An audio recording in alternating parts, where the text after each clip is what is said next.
Hello guys what's up, कैसे हो आप सब लोग। मैं डॉक्टर पवनजीत सिंह और आप मुझे देख रहे हैं बायोकेमिक क्रॉनिकल्स चैनल पे। तो जो कल अपनों ने नया चैप्टर शुरू किया था बायोलॉजी का, उसका नाम था sexual reproduction in flooring plants. तो आज अपने लेक्चर 2 में देखने वाले हैं कि पोलन ग्रेन्स होते क्या है। सबसे पहले अपने लेक्चर 2 में क्या देखेंगे, पोलन ग्रेन्स। पोलन ग्रेन्स होते क्या है, कहाँ पाए जाते हैं, कैसे फॉर्म होते हैं ना। तो चलिए देखते हैं पोलन ग्रेन्स के बारे में। फर्स्ट पॉइंट बोल रहा था, pollen grains represent the male gametophytes. यानी कि जो पोलन ग्रेन है वो किसको रिप्रेजेंट करते हैं, मेल गैमेटोफाइट को। ठीक है, जैसे कि ह्यूमंस में अगर देखें अपने तो मेल गैमेटोफाइट को क्या होता है, स्पर्म, और फीमेल गैमेटोफाइट ओवा, एग, है ना।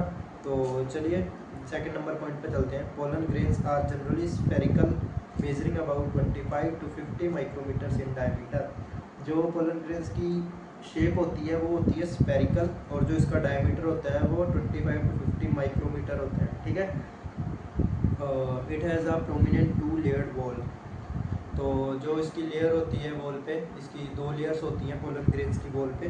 तो जो आउटर लेयर है, the hard outer layer called the exine is made up of sporopollenin. जो सबसे बाहर वाली लेयर है उसको एक्साइन बोला जाता है, और वो किससे मिलके बनी हुई है, स्पोरोपोलिनिन। स्पोरोपोलिनिन से मिलके बनी हुई है एक्साइन, पोलन ग्रेन की हार्ड आउटर लेयर है। ठीक है, याद रखना आप। Sporopollenin is one of the most resistant organic material known that can withstand high temperatures, strong acids and alkali।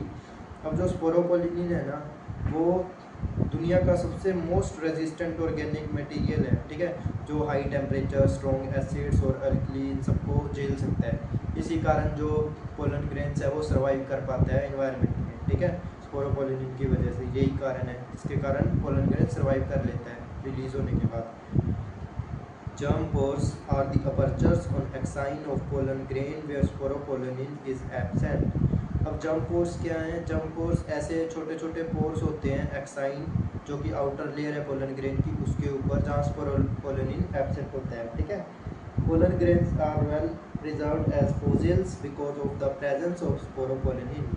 अब पोलन ग्रेन्स को फोसिल्स की तरह प्रिजर्व भी किया जा सकता है because of presence of sporopollenin. ठीक है, स्पोरोपोलिनिन प्रेजेंट होता है एक्साइन आउटर लेयर में, इसके कारण इसको फोसिल की तरह भी अपने प्रिजर्व कर सकते हैं, किसको, पोलन ग्रेन को। ठीक है, तो ये देखा आप लोगों ने पोलन ग्रेन। आई होप आपको अच्छे से समझ आ गया होगा, है ना। इसके नोट्स बनाते रहिएगा आप साथ साथ, और याद करते रहिएगा अच्छे से। और जो मोस्ट इम्पोर्टेंट है इस चैप्टर में वो डायग्राम्स। तो आपको ज़्यादा काम किस पे करना है, डायग्राम्स पे। ठीक है, तो चलिए अब आगे चलते हैं। अपना नेक्स्ट टॉपिक है वो है माइक्रोस्पोरोजेनेसिस। ठीक है, कि माइक्रोस्पोरोजेनेसिस होता क्या है, द प्रोसेस। माइक्रोस्पोरोजेनेसिस होता क्या है, the process of formation of microspores from a pollen mother cell through meiosis is called microsporogenesis.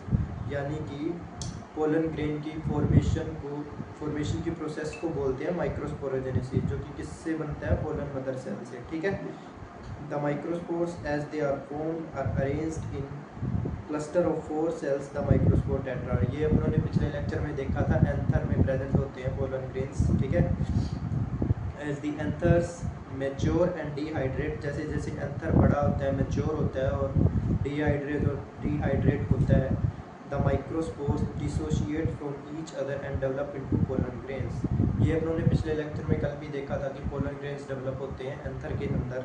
ठीक है, inside each microsporangium several thousands of microspores और pollen grains are formed that are released with the dehiscence of anther. जैसे ही anther सूखता है, dehydrate होता है, और पोलन ग्रेन्स शेड होते हैं। ठीक है, उसके कारण पोलन ग्रेन्स को अपने माइक्रोस्पोर्स भी बोल सकते हैं। ठीक है, माइक्रोस्पोरोजेनेसिस यानी कि पोलन ग्रेन की फॉर्मेशन की प्रोसेस को बोला जाता है माइक्रोस्पोरोजेनेसिस। अच्छे से समझ आ गया होगा आपको। अब इसके स्क्रीनशॉट लीजिए इसका और नोट्स बना लीजिएगा प्रॉपर, अच्छे से याद करना है इसको। ठीक है, तो चलिए अब जो अपना नेक्स्ट टॉपिक है उस पर चलते हैं। अब जो अपना नेक्स्ट टॉपिक है वो है, अपने को देखना है स्ट्रक्चर ऑफ पिस्टिल। पिस्टिल के स्ट्रक्चर देख सकते हैं आप, आपको शो हो रही होगी स्क्रीन पे। सबसे जो ऊपरी हिस्सा होता है पिस्टिल का उसको बोला जाता है स्टिग्मा। ये पिस्टिल के स्ट्रक्चर आपने 7th 8th 9th ऐसी छोटी क्लासों में भी पढ़ा हुआ। इसकी स्ट्रक्चर देख लीजिए एक बार। स्टिग्मा सबसे ऊपरी हिस्सा है जिसपे पोलन ग्रेन्स आके लैंड करते हैं, ठीक है। और जो ट्यूब फॉर्म्ड स्ट्रक्चर है, ट्यूब लाइक स्ट्रक्चर, उसको स्टाइल बोला जाता है। और नीचे जो बल्ब लाइक स्ट्रक्चर है उसको ओवरी बोला जाता है। और ओवरी के अंदर क्या होते हैं, ओव्यूल्स, ठीक है। तो ये था स्ट्रक्चर ऑफ पिस्टिल। पिस्टिल अब क्या है, ये इसको बोलते हैं अपने female reproductive organ of the flower, ठीक है। तो चलिए अब आगे जो अपना नेक्स्ट टॉपिक है वो अपने देखते हैं।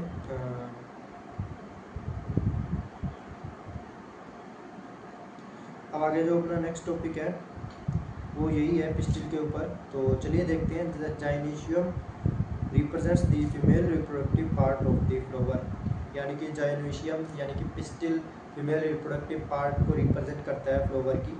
On the basis of presence of number of pistil on the gynoecium, यानी कि कितने नंबर ऑफ पिस्टिल है, जाइनोशियम को अलग अलग कैटेगरी में डिवाइड किया गया है। बोला जाता है सबसे पहले मोनोकार्पलरी। अगर सिंगल पिस्टिल है तो ऐसा जायोनीशियम को क्या बोला जाएगा, मोनोकार्पलरी। तो मल्टी कार्पलरी है, नाम से पता चल रहा है मोर देन वन पिस्टिल, ठीक है। सिनकार्पस है सिंक्रनाइज करना यानी कि फ्यूज्ड, इसका भी नाम से पता चल रहा होगा आपको। When the pistils are fused together. Apocarpous when the pistils are free, जब पिस्टिल फ्री होते हैं तो उस चीज़ को क्या बोला जाता है, एपोकार्पस। पिस्टिल के 3 पार्ट होते हैं, अपने स्ट्रक्चर में भी देखा था डायग्राम में, स्टिग्मा, स्टाइल और ओवरी। जो स्टिग्मा है serve as landing platform for pollen grains, ये मैंने आपको बताया था अभी कि लैंडिंग प्लेटफॉर्म यानी कि पोलन ग्रेन्स आकर लैंड करते हैं स्टिग्मा के ऊपर। The style is the elongated cylinder part beneath the stigma. Pollen tube travel करके ओवरी तक, ओव्यूल तक पहुंचती है, ठीक है। स्टाइल के थ्रू ही पहुंचती है वो, ठीक है। Ovary is the basal bulged part of the pistil, ये भी हम लोगों ने स्ट्रक्चर में देख लिया था। तो चलिए अब देखते हैं अपना नेक्स्ट टॉपिक है। अच्छे से समझ आ गया होगा आपको ये, है ना। तो चलिए इसका स्क्रीनशॉट लीजिए और नोट्स बनाते रहिएगा साथ साथ आप। अब जो अपना नेक्स्ट टॉपिक है वो है एनोट्रोपस ओव्यूल। एनोट्रोपस ओव्यूल का डायग्राम सबसे मोस्ट इंपॉर्टेंट है, बोर्ड एग्जाम में पूछा जाता है डायग्राम, तो आप डायग्राम अच्छे से रेडी रखिएगा ओव्यूल का, ठीक है। आइए देखते हैं इसमें। The ovule is a small structure attached to the placenta by means of a stall called funicle। अब डायग्राम में देखिए आपको फनिकल दिख रहा होगा, है ना। तो इसी फनिकल के थ्रू अटैच होता है ये ओव्यूल प्लासेंटा से, ठीक है। प्लासेंटा से अटैच होता है ये ओव्यूल, किसके थ्रू, फनिकल के थ्रू। डायग्राम में आपको दिख रहा है फनिकल, ठीक है। तो चलिए नेक्स्ट पॉइंट पे। The body of the ovule fuses with the funicle in the reason called hilum, ठीक है। अब यहाँ फनिकल और जो ओव्यूल की बॉडी है और फनिकल है, डायग्राम में देखिए आप एक दूसरे से फ्यूज हो रहे हैं, तो उस जंक्शन को उन्होंने क्या बोला है, हाइलम, ठीक है। डायग्राम में देख सकते हो आप, दिख रहा होगा आपको। Hilum represents the junction between ovule and funicle. देखिए हाइलम है जो वो रिप्रेजेंट करता है junction between funicle and funicle और ओव्यूल के बीच का जंक्शन, उसको क्या बोला जाता है, हाइलम। याद रहेगा आपको अच्छे से, जी बिल्कुल याद रहेगा। चलिए आगे चलते हैं। Each ovule has 1 or 2 protective envelopes called integuments. अब डायग्राम में देखिए आप, आउटर इंटीग्यूमेंट और इनर इंटीग्यूमेंट आपको दिख रहे होंगे, तो ये प्रोटेक्टिव एनवलप्स होते हैं ओव्यूल के, ठीक है। Integuments encircle the nucleus except at the tip where a small opening called the micropyle is organized। अब देखिए ऊपर ऊपर माइक्रोपाइल दिख रहा होगा आपको डायग्राम में, ठीक है। एक बॉल टाइप स्ट्रक्चर, जहाँ फनिकल लिखा हुआ है उसके नीचे माइक्रोपाइल लिखा हुआ है, देखिए वहाँ जो न्यूक्लियस है वो इसको कवर नहीं कर रहे हैं, ठीक है, ओव्यूल को। इंटीग्यूमेंट्स यानी कि न्यूक्लियस को कवर नहीं कर रहे हैं इस पार्ट पे, उसको बोला जाता है माइक्रोपाइल, ठीक है। Opposite the micropylar end is the chalaza representing the basal part of the ovule। अब देखिए ऊपर है माइक्रोपाइल, इसके बिल्कुल जस्ट अपोजिट नीचे नीचे ओव्यूल का है, उस पार्ट को क्या बोला जाता है, चलेजल। बिल्कुल नीचे देखिए माइक्रोपाइल के अपोजिट, ठीक है, दिख गया होगा आपको डायग्राम में। आई होप समझ भी आ गया होगा आपको। Enclosed within the integuments is a mass of cell called the nucleus. अब देखिए डायग्राम में न्यूक्लियस लिखा हुआ है इनर इंटीग्यूमेंट के नीचे, एम्ब्रियो के ऊपर, तो ये है न्यूक्लियस जिसको इनर और आउटर इंटीग्यूमेंट इंसर्कल कर रहे हैं, ठीक है। और न्यूक्लियस के बाद जो स्ट्रक्चर है वो है abundant food reserve. Cells of the nucleus have abundant reserve food material. अब जो न्यूक्लियस का क्या काम है, फूड रिजर्व करके रखता है अपने अंदर, ठीक है। अब न्यूक्लियस के अंदर क्या है, एम्ब्रियो सैक और फीमेल गेमेटोफाइट। एम्ब्रियो सैक को ही बोला जाता है फीमेल गेमेटोफाइट, ठीक है, रोवर के केस में। इसका स्क्रीनशॉट लीजिए आप और नोट्स बना लीजिएगा अच्छे से नोटबुक में। और जो आज के लेक्चर में मैंने आपको पढ़ाया उसको आप अच्छे से रिवाइज करिएगा, लिखिएगा बैठ के, ठीक है, ताकि आपको अच्छे से याद रहे, ठीक है। और जो पिछले लेक्चर में अपनों ने टॉपिक्स किए थे उनके भी आप नोट्स बना लीजिएगा अच्छे से और याद करिएगा, ताकि आप कुछ भी चीज़ भूलें ना। और इस चैप्टर में मोस्ट इंपॉर्टेंट है डायग्राम्स, तो आप डायग्राम्स पे ज़्यादा वर्क करना है आपको। बोर्ड एग्ज़ाम में आपको काफ़ी सारे डायग्राम्स देखने को मिलेंगे इस चैप्टर में से। तो अपना आज का लेक्चर यहीं समाप्त होता है। तो इस लेक्चर और इससे पिछले वाले लेक्चर को आप अच्छे से रिवाइज करके आइएगा। मिलते हैं अगले लेक्चर में, धन्यवाद।